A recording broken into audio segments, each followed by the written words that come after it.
నమస్తే. AP deputy CM Pawan Kalyan తో పాటు ప్రభుత్వానికి వాలంటీర్లు మరో షాక్ ఇచ్చారు. గత వైసీపీ ప్రభుత్వ హయాంలో వాలంటీర్లపై పవన్ కళ్యాణ్ చేసిన అనుచిత వ్యాఖ్యలపై వాలంటీర్లు గుంటూరు పిఎస్ లో ఫిర్యాదు చేశారు. దీనిపై గుంటూరు కోర్టులో కేసు నడుస్తోంది. అయితే కూటమి ప్రభుత్వం అధికారంలోకి వచ్చాక తాజాగా ఈ కేసును ప్రభుత్వం వెనక్కి తీసుకుంది. దీన్ని సవాల్ చేస్తూ వాలంటీర్లు హైకోర్టును ఆశ్రయించారు. గత వైసీపీ ప్రభుత్వంలో విపక్ష నేతగా ఉన్న పవన్ కళ్యాణ్ వాలంటీర్లపై తీవ్ర వ్యాఖ్యలు చేశారు.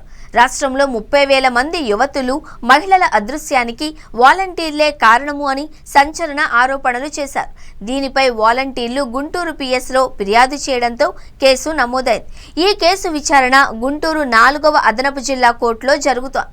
అయితే తాజాగా ప్రభుత్వం ఈ కేసును ఉపసంహరించుకుంటూ ఆదేశాలు ఇచ్చింది. దీంతో వాలంటీర్లకు షాక్ తగిలింది. దీనిపై స్పందించిన వాలంటీర్లు పవన్ కళ్యాణ్ పై కేసు పునర్విచారణకు హైకోర్టులో క్రిమినల్ రివిజన్ పిటిషన్ దాఖలు చేశారు.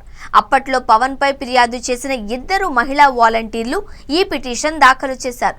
ప్రముఖ న్యాయవాది జై భీమ్ పార్టీ అధ్యక్షుడు జడా శ్రవణ్ కుమార్ వాలంటీర్ల తరపున ఈ పిటిషన్ దాఖలు చేశారు. అధికారం అడ్డం పెట్టుకుని కేసులు ఉపసంహరించుకోవడం సుప్రీంకోర్టు తీర్పుకు వ్యతిరేకము అని పిటిషనర్లు ఆరోపించారు. త్వరలో ఈ కేసు హైకోర్టులో విచారణకు రానుంది. కూటమి ప్రభుత్వం ఏర్పడగానే ఏ కారణం చూపకుండా పవన్ కళ్యాణ్ పై కేసు ఉపసంహరించుకుంది అని వాలంటీర్లు తమ పిటిషన్లో పేర్కొన్నారు. విజయవాడలోని ప్రజాప్రతినిధుల కోర్టు మాత్రమే చేయదగిన పనిని గుంటూరు 4వ అదనపు జిల్లా కోర్టు కేసు ఉపసంహరించడం చట్ట విరుద్ధము అని వాలంటీర్లు ఆరోపిస్తున్నారు. గుంటూరు జిల్లా కోర్టు పరిధి దాటి పవన్ కళ్యాణ్ పై కేసు ఉపసంహరణకు అనుమతి ఇచ్చింది అని వారు ఆరోపిస్తున్నారు.